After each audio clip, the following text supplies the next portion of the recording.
Keith, the man, the myth, the legend. I have to say that. 35 years in the industry. How does it feel to be a stalwart? A stalwart. Yeah. Well, I think the 35 years has crept up on me. It's been an absolute blast having been in this wonderful industry. You get to do stuff that you like every day. You get to help people in a meaningful way, and educating people on both sides of the fence, in the advisor space. And, that's why we're sitting together today. And also your clients. It's a real privilege and something that, I don't take lightly because, it is important. People don't get good advice in New Zealand and probably around the world. And it's really important for people like us that when we do sit in front of clients, that it's game time. We need to be the best that we can be. So when we do leave those clients, we want to make sure that we've left them in a better place than where they were before you walked in the door or jumped on a Zoom. So I'm actually, just because I'm like a goldfish, so I have to go direct into the things we're talking about. But, in terms of New Zealand, we still are very, in your opinion, do you think we're still a very uneducated, underinsured country for a first world country? Absolutely we are. Yeah, if you compare ourselves to other countries around the world, whether it's South Africa, up through Asia, there's a lot more, when I say financial literacy, there's more insurance advice out there. People are better insured. They understand things a little bit better. And that's been one of the industry faults for a long time. And I think one of the things that we, as a leadership team in our My Solutions business, we really try to help people keep it simple, because the education piece is really important and people are really confused a lot of the time around what is insurance, what is financial planning, what is a home loan? What's budgeting? Yeah. And those are things that aren't taught at home very much. And it's just something that we probably need to be focusing on more, is that education piece. And I know you do that really well, because I think if you, as I said at the start, if you can leave people in a better place, it's not all about doing the business, that'll take care of itself. You do the job, the money takes care of itself. And if you can educate people and leave them in a better place, that what's the whole rising tide, isn't it? You're putting people in a better place, and they'll come back to you one day, or they'll tell people to come and talk to you. Because obviously I joined Solutions in 2019, and obviously was introduced via someone who you'd worked, helped create a massively good mortgage business, and also, someone I respect in terms of insurance. She was doing insurance, and obviously she's a champion in terms of what she does and what have you. So, but do you think this is just a question that I'm literally just out the gate asking, do you think it's completely up to advisors in like groups like Solutions to My Solutions to get out there and educate people? Because how do we, without advertising, so to speak, like, because we all have a reach, but it's like, that's why getting referred, working on getting referrals from people, and this person says, I had a great experience and I got a lot out of it and I feel so safe now and my risks are taken care of. It's more from an advisor perspective that it's our job no matter what, and we should be pushing more to sort of, trying to shine a light on getting better, people more educated. Yeah, that's a really good question. And one of the things I think the younger generation like yourself are doing a lot better than people like me, even though I do it, is, what you're doing on LinkedIn is really, really good. And it's just picking a topic and just talking to it for not a long time. But, you then create a library of stuff that people can go on and have another look at. And I don't know if you put it on your website afterwards or create a bit of a library there. But sometimes if people do ask you questions, you can just send them a link and say, well, watch my 6-minute video. Because that not only saves you time, but that you've done a good video on a topic that people can go back and really reflect on. Yeah.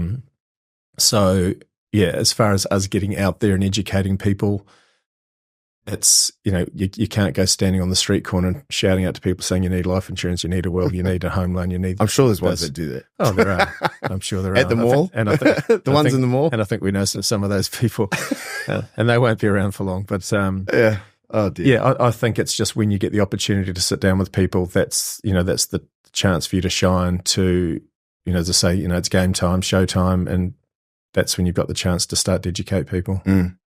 Because we had a My Solutions seminar on, there was, compliance and stuff, and within our, but what I got out of actually that with Tony and Kevin, who obviously, are like you, they're authorities and within the industry, was, this is what I got out of it, was why have things complicated? Like, no one knows what total and permanent disability is, How do we make things? And this is, they made me think, how much simpler can I make it, even from an initial, email contact? So if I get a referral, how do I email it out? Things like that. It's to make, because I do simplify things, and that is the biggest. All our testimonials that come through, even for James, who's obviously 9 months now in, but he's getting rave reviews because of he simplifies, he's not salesy, and the people feel educated, and then they put something in place.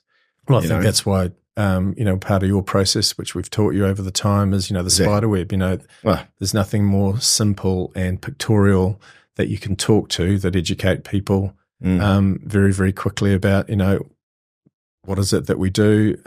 Pillars of risk. Yeah, exactly. I mean, it's a very simple thing, and that does keep it simple. It does educate. Most people are visual, so if they can see a picture that you're talking to and explaining what that picture means, they will remember that. Because even clients that when I review clients 1 year, 2 years, 3 years later, they will have that in front of them. If I'm doing a Zoom or I'm face to face, they'll pull it out of their cupboard and go, "Oh, here's what you did for us 2, 3, 4, 5 years ago." And they've written all over it. They've said, "This is the date we did our will. This is the date we did whatever." It's brilliant. And it shows that they've invested in the process. It shows that they've understood what you've talked about, and they've obviously bought into what I believe that they should do. So. That's the incredible thing, though, as well. So when I do, consultations and go through, the pillars of risk with the legal side of things with wills, and then you've obviously got the insurance piece, which also includes your general, so home, contents, vehicle, things like that. Even with wills, I'd say 80% of people that I talk to do not have a will, and we're talking, people that have money, assets. It's they've got this kids. So to not, again, it's the education side of things. And I feel funny. I felt funny when I first started doing it, saying, "Do you have a will?" No. Okay, well, it's all about positioning, and remind me to talk about situational questions, because I think that's, when you said before, saying to somebody you need X amount of dollars of total and permanent disablement cover, it's like, what the heck's that? It's the situational stuff, saying, so in the event that you couldn't, you've got a home loan, yes I have. You've got 4 kids, yes I have. So just tell me what would happen in the event that you could never work again. So you're not dead, but you could never ever work again. What's going to happen? I would have to sell a house. But why would you do that if you didn't want to? You've worked really hard to get to where you're at, to have your home, to have your, you're married with your 4 kids. Wouldn't it be better to know that there's going to be just a chunk of money that's just going to come along and wipe it out and pay your mortgage off, a couple of $300,000 in the bank? Isn't that a better solution? So that's the whole thing around situational. And that's where, when you talk to the spider web analogy, you can really educate people as to what things mean, and keeping it simple. Because I think the whole thing with a lot of people is I like having talk analogies, but also situations. Like, I can talk from, even now that I have experience in the last over the last few years, I have real world clients that have had real world situations and real world claims, and situations where they haven't had insurance, and and I think that's a big one as well. With you simplify it, but you give the example of, well, I had a plumber that he wasn't on the job, but he hurt his back, and then he was disabled from being a plumber. He was able to actually get a desk job at the same plumbing place, but hey, he still wasn't. So he was disabled from his job, still got his claim paid, and tickety boo. Well, that's normalization. You're making it like it's they're not the only people that might have that issue, and by telling stories like that, that's that does work really well. Yeah. What do you think in terms of from when you digressing a little bit, but from when you first started, how different?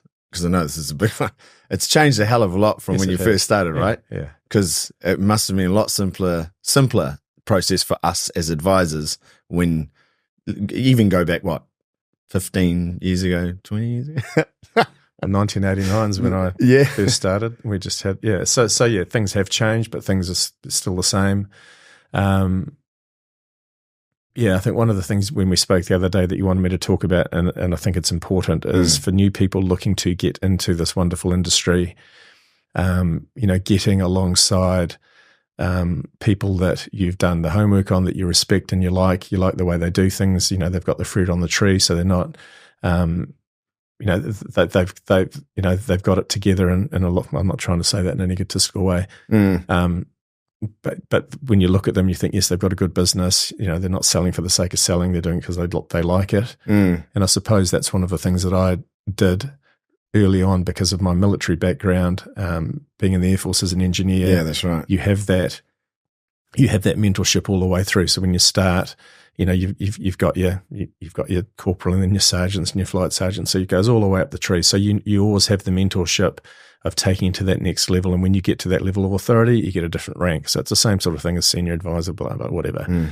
So one of the things I did when I first got into this industry was I found two advisors that I really liked. One of the guys that was a bit more rural, one of the guys that worked in the middle of the CBD. They had some, they were just really good people, and they had some great clients.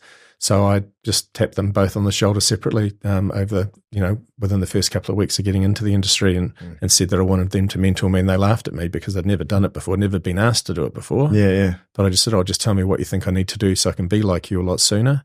So they gave me some tasks, knock on 100 doors a day. That was interesting. But I did it. But then I went back, done that, because they said to me, if I knock on 100 doors a day, you're going to be able to actually talk meaningfully, have a chat with about 6 of those people. Out of those 6 people, you'll probably put together 3 or 4 plans and put them in place. And that means you will make X amount of dollars. And I'm going, holy crap, it's 3 or 4 times the money I was making in the Air Force. So why wouldn't I do it? So I did. And then you start making a lot more money than you ever made before. So you spend a lot, or you probably spend more than what you spent. So then one of my next mentors was somebody that was a little bit smarter with money that helped me to understand what being in business meant, because my parents were both employed. Dad was an engineer, mum was a nurse, so they didn't, they were PAYs, they got paid every fortnight, but I needed to find somebody that was had more of a business mind, so I did that. So I think, one of the things I did, or consciously did it, I consciously, competently did it, but it was because of the military background that sort of said to me, well, if I want to get to where these guys are now, and I don't want it to take me 20 years, I want to get there sooner, find out what they're doing, how they do it, and go and copy them. And that's what I did. And, and through that, I managed to qualify for the MDRT, which is what's called the $1 Million Round Table, youngest Kiwi ever to do that at the time. Another proud moment when I was up on stage getting the award. I paid them the respect. I said, I wouldn't be here without you, Tim, and without you, Richard. I wouldn't be here today. So, you've got to pay it forward as well. Very important to do that. And one of the things they said to me all about the pay it forward thing is make sure that you do that, going forward. If we've helped you, so, we're putting on you that you need to pay it forward. And I don't get, I get more of a kick out of helping people and seeing other advisors succeed than I do doing the business now. Well, that was the big thing for me. Like and I'm not a wish or should have, could have, but I do wish I had met you when I first joined the industry. I had a bit of a funny start and with the couple of different brokerages I worked with, but it was more the, and I told you, when I first joined, I had trust issues. And I just did not trust anyone. And after that, I'd been bullshit to, not once but twice. And and I think the biggest thing that I learned, and I did my apprenticeship, so with my solutions and with the guidance of you and Hatch and stuff, and it was, I think if I didn't have that opportunity, I wouldn't be in the industry. I would not be where I am now. So, excuse me, that was the biggest thing I think I've learned. And now that I have advisors in my business, I've regurgitated exactly what you guys have done.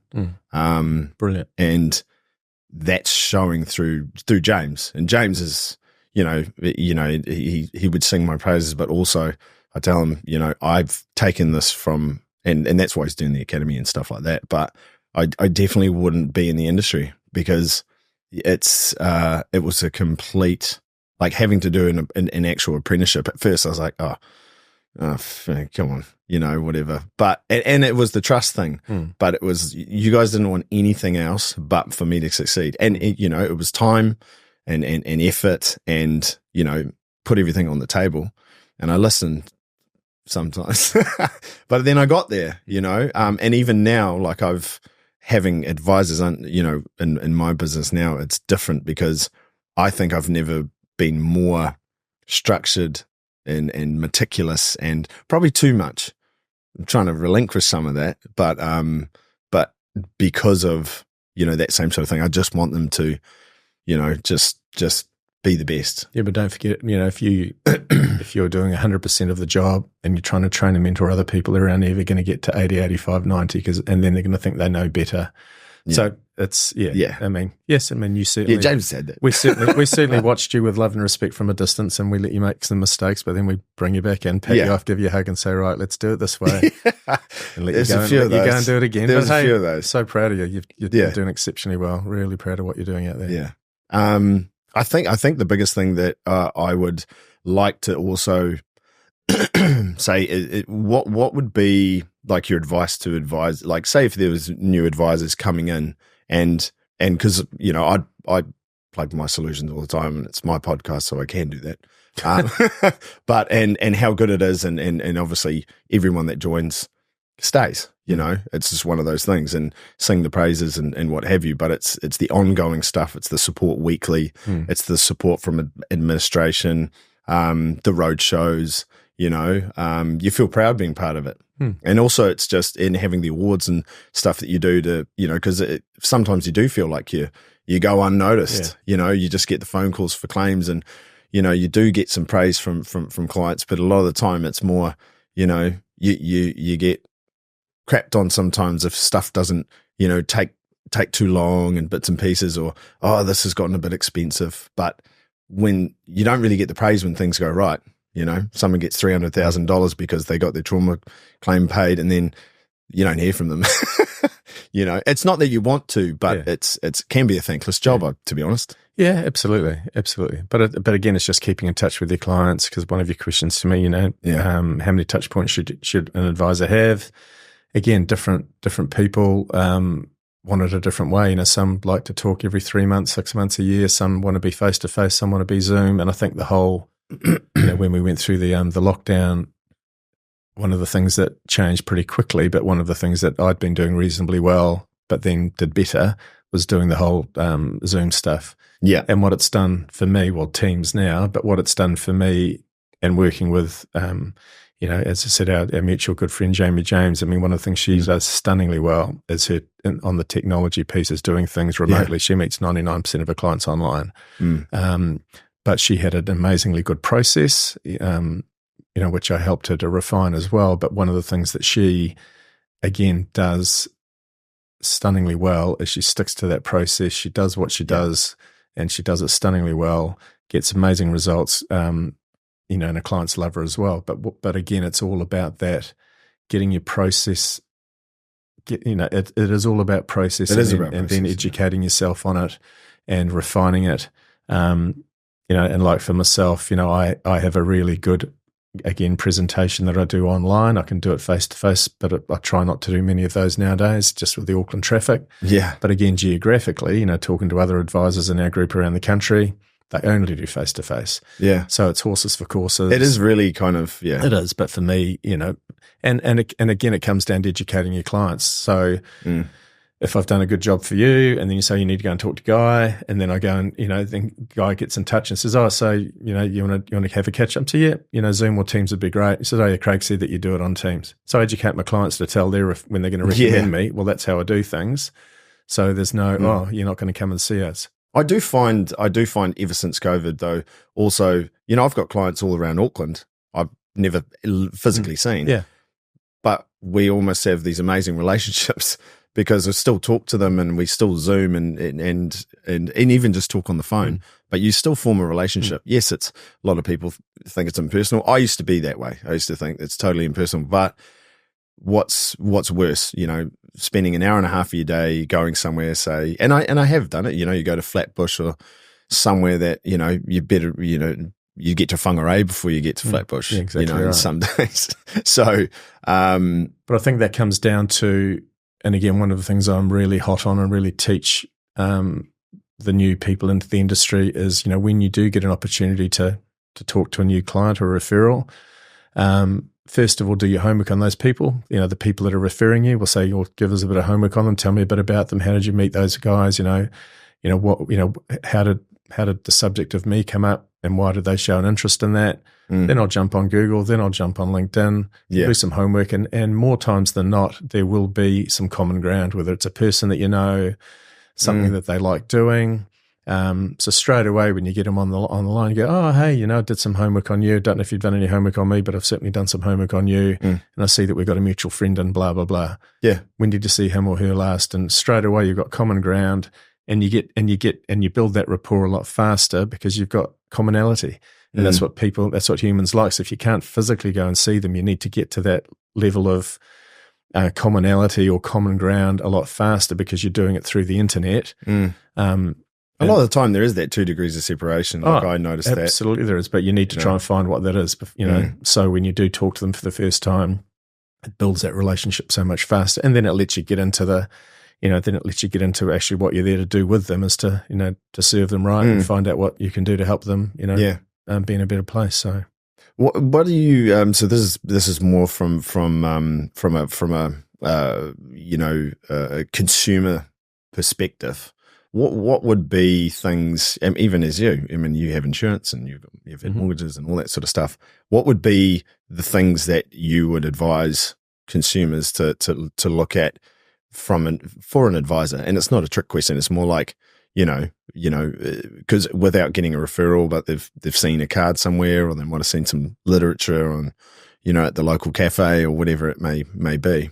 But when you first initially, looking at getting an advisor, what would be the things that you'd think to look for?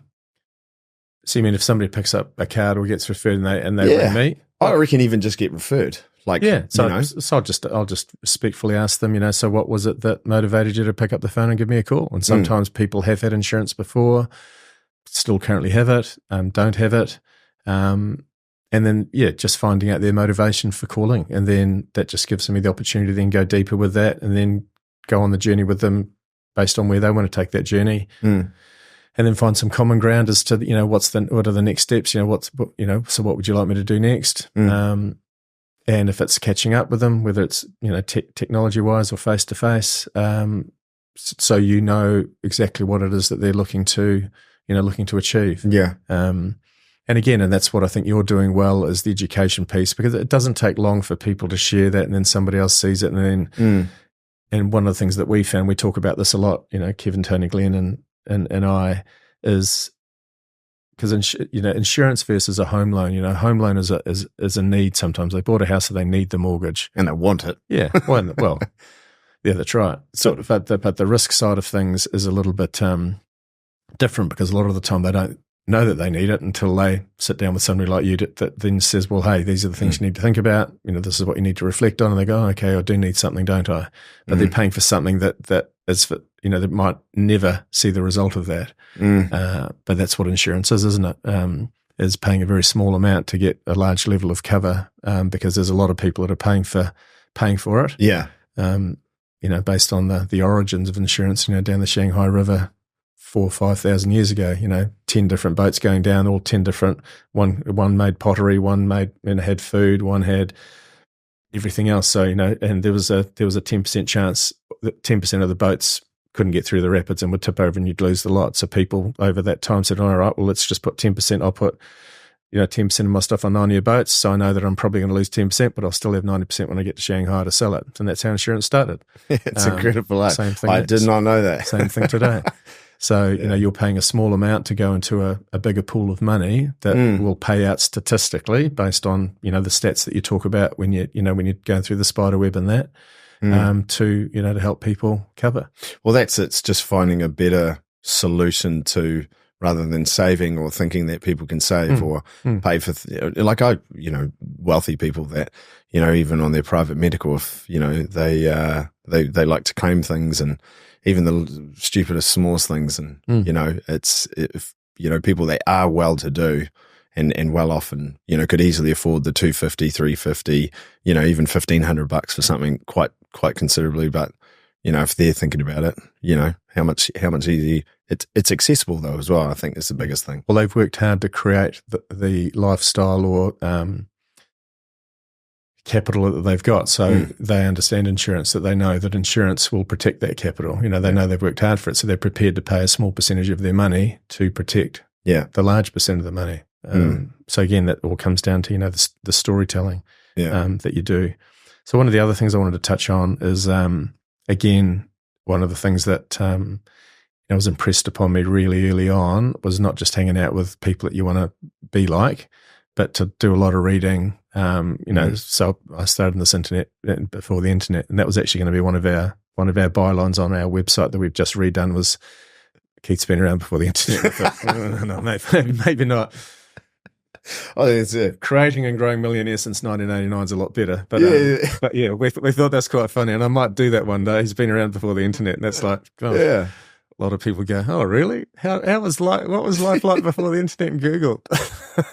Well, it's called a map, exactly. No GPS. The maps. Yeah, oh gosh, I remember maps. So the whole thing about education: read, listen, and watch. Now, there's so much stuff to watch. And, one of the things I used to say to some is read 20 minutes a day on something to do with their industry. Nowadays, you can watch a good YouTube video or jump on the MDRT website and watch some of the stuff from some of those amazing advisors all around the world.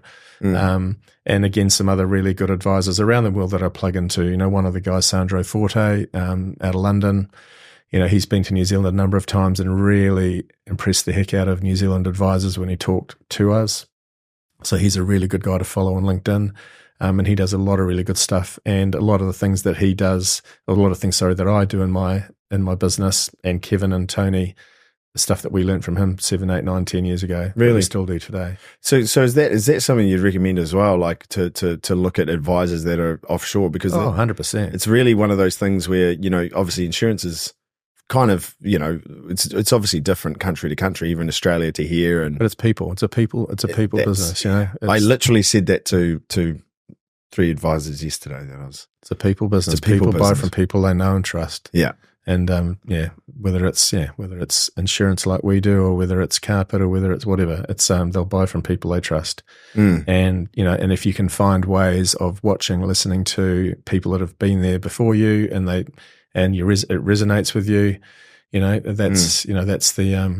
that's what really hits home for me. And that's why, the camera looking at this, I've got a little post-it note on here. But one of the things I did learn from, from Sandro Forte many, many years ago was he was talking about statements of advice and how he doesn't believe in them the way that the authorities think you should do them, because at the end of the day, it's going to change from when you have your first conversation with your client. It's what they think they want. Things are never going to be the same at the end, because it might be due to budget, might be due to health restraints, but one of the things that he said, was always confirm your conversations with your client by email, and I'll read it here because I have this sitting above my computer. Yeah.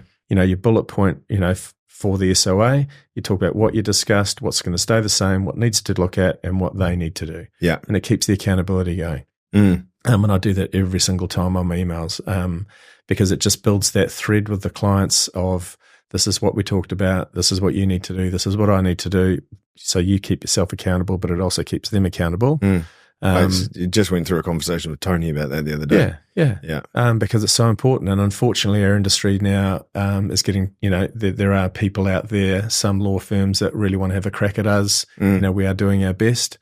So the long-term ask covering is what we call it. So as long as you know that you're doing the right thing, but you put it in writing, you can then prove the client got the email 3 years ago, and if they chose not to do anything, I think it definitely makes you feel, like that's why, talking to Tony at least once or twice a month and stuff from a compliance point of view, because you do get, I must say, I spend he tells me I've spent far too much time on worrying about, wording and stuff. And he says, you need to just be yourself. Like I was showing him an email that I should type out, and he said, that doesn't sound right. That's not you. It doesn't sound like you.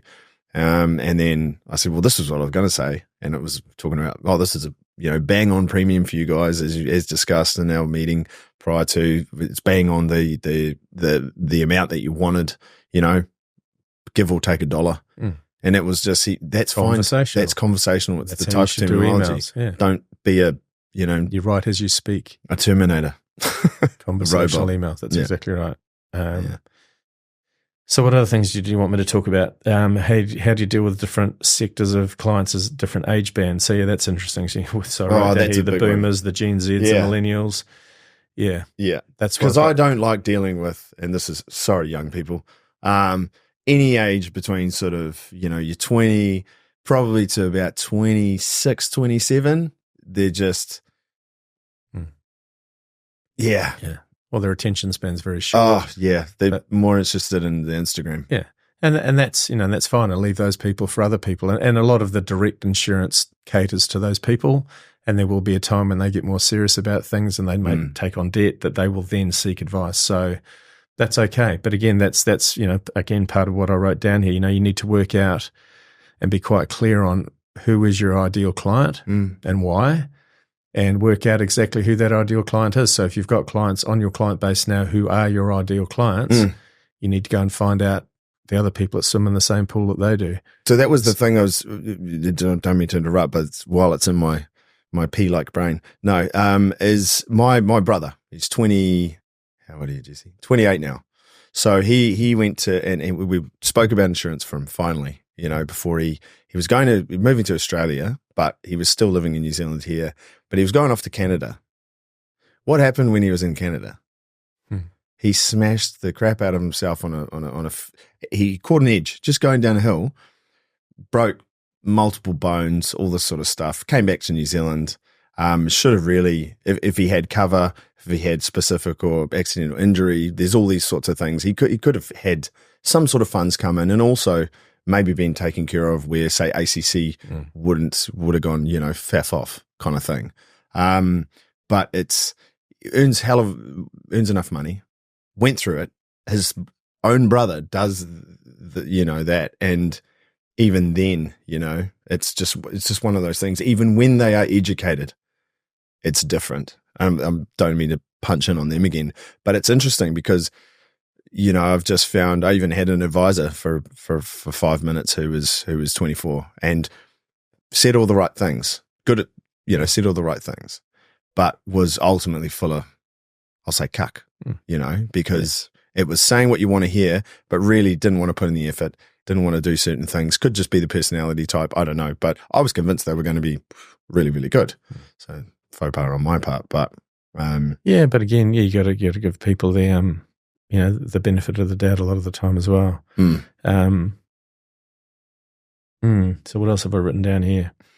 Yeah, I suppose again from one of the key things that I live by is being an ex-Air Force engineer, where you fix the planes so they can go and fly.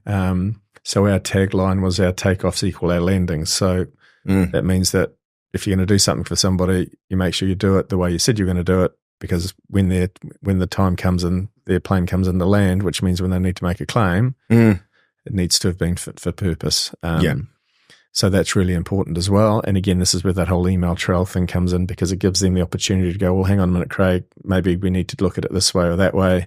Because when you're doing a lot of talking and showing them pictures, that's why it's so good to do that conversational email the next day or that night. Just say, hey, just letting you know, this is what this is my belief of what we talked about tonight. Yeah, summary. Exactly. And it's brilliant. And it works because for me, it brain dumps as well, because when I do the final statement of advice the record of advice at the end, which is when they've decided this is what they want to put together and why, I've had the thread for 1 month, 2 months, however long it takes to take them on that journey. I've got it all there, and they've agreed to it the whole way through. So it makes it better for them because I believe that they understand what they've put in place and why.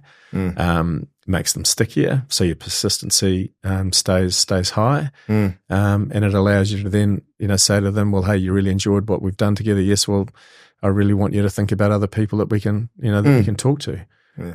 But the other thing you asked me about the other week was how I set the scene for recommendations, and not in most cases, in all cases, when I'm talking to people, and most of the clients that I talk to now have been referred by somebody else.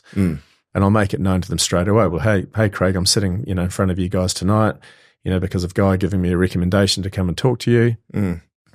So what I'd like to think is going forward, if you believe that I've done a good job, while we're talking tonight, you're probably going to think of 2 or 3 couples that would really benefit from this, but I don't want you to tell me through it. We'll talk about it at the end. Is that okay with you? And they go, oh, that's fine. So you've just planted a seed in their mind called NLP, and this is what Sandro Forte does very, very well. So you're just planting that seed. So they're thinking all the way through the process, oh, yeah, Jack and Jill would really like to talk to Craig. Oh, yeah. Yeah. So and it's interesting at the end of when you're just packing up and everything else. So any questions? No. So by any chance, did you think of anybody that you might think that might want to talk to me? Absolutely. They go, yeah, we want to talk to Jack and Jill. We want to talk. It's okay. Tell me a bit about Jack and Jill. Right. So if you'd be kind enough to give them a call, I'll call you the next couple of days, and it just works stunningly well. And most of the time, Jack and Jill will call me anyway. Oh, I just caught up with Craig the other night. They told you did this and this. We'd really like to talk to you about that. Boom. Because they're in that same pool of clients that you like working with. So working out, exactly what your perfect client or key client is, and it might not be an industry. It might be it might not be an amount of income that they earn. It might be more of an industry, or it might be more of a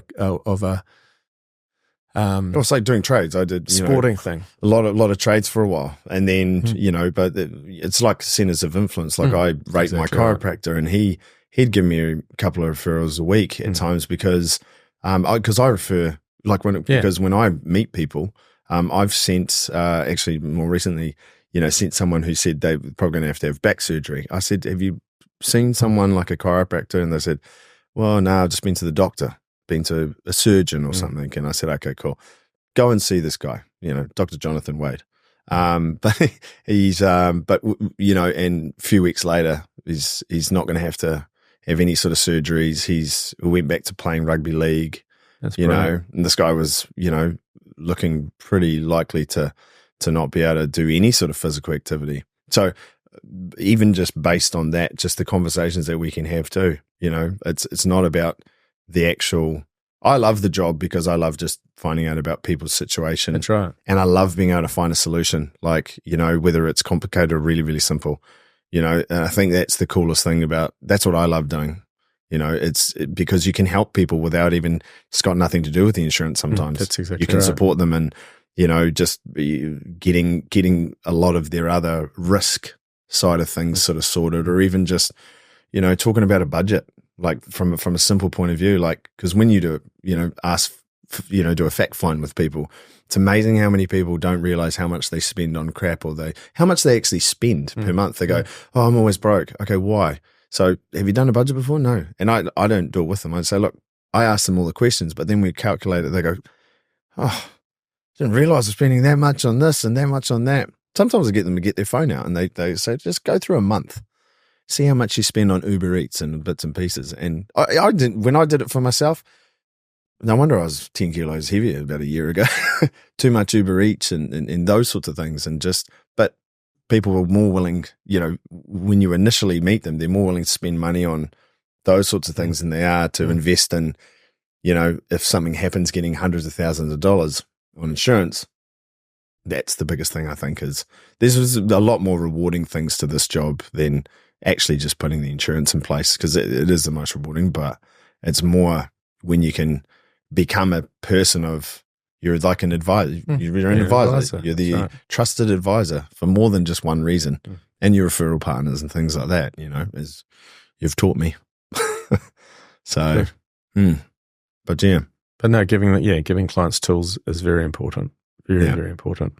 And then, as I say, keeping in touch with them, which, you do really well with your LinkedIn. I mean, I really do enjoy watching your LinkedIn stuff. It's very, very good. Yeah. I think that's the biggest thing I like about it's. I feel like there's a few other people doing some stuff now, but even Gigi, new advisor, she started putting some stuff up because she wants to put out educational things. It's like she had Graves' disease, and she's actually kicked it, but she put something up about endometriosis, and it was endometriosis month, but then also people you can have that covered because there's a provider that was basically after 3 years you can have most pre-existing conditions, and she had the list, and so you get in touch and stuff, and it is it's a tool for her because being new in the industry, but it's education. That's right, because we get these emails and we know all about this, but the general public, they don't get hey, you can I mean, I'm sure there's advertising, but it is up to us, I guess. So, yeah, it sure is. But well, mate, thank you very, very much. I feel like we covered off quite a bit, and but I do appreciate it. And how much longer do you think you're going to be in the industry? Well, I'm being a little bit more deliberate with what I do and who I hang out with now. Just became a grandfather for the first time last week, so that's exciting. Congratulations. And it's all about this industry lets us create a lifestyle of our choice, and doing things when you need to do them or want to do them. So yeah, I mean I've worked hard to get myself into a place that I am now, so we can can choose, as I say, what I want to do, who I want to do it with, but still with that clear focus that there's still a heck of a long way to go. There is still a lot that needs to be done in our industry. I'm pleased that it is changing, and I'm really pleased about what we're doing at My Solutions, because we know and we believe, just with the feedback we get from not just the insurers, but from people that are part of My Solutions, but also even clients, that we are making a difference, and that's important. 100%. Because this whole financial literacy is just it's almost like a pandemic. It needs to be addressed, and it's not happening in schools. I've tried many times to get into schools to do it. They're just not interested. So, you have to do it, almost like one family at a time, flying under the radar, and then hope that, with everything else that they will then learn and absorb over the years, they'll be able to put in place. So, yeah, I mean, I'll be around for as long as it takes. I mean, I'll never stop doing what I do. Yeah. Never stop the mentoring and coaching, because I really love doing that. Because I mean, just on that, how many people are you still kind of like directly kind of mentoring? Because I know I've flicked a couple of people your way, but it's also, your time is also your time. But that's right. So your big thing has always been, you show me kind of, and I'll show you. That's right. Kind of, you show me the effort, you show me what you want to do. We got that very loud and clear from you a few years ago, and it was true to the fact until I actually did, That's so right. I know that, but invaluable, Yeah, there's probably at any given time anything from, say, 4 to 7, 3 to 4 of them are engaging me financially to help them. And when I get to a certain stage with people that need, when I scope out what they're looking for, they need to make a financial commitment to make that happen. Not just because of my time, but because if they're prepared to pay for something, you're invested. They're going to get more value out of it. And I'll certainly keep them accountable. Yeah, love it when people ask for things for free, because that's not how we roll. That's exactly right. But no, awesome. Real pleasure, and good on you for doing what you're doing too. It's there's a lot of people that are watching you and really enjoying what you're doing. So keep it up. No, I appreciate it. Absolutely keep it Thanks, up. Keithy. Pleasure. Cheers, mate.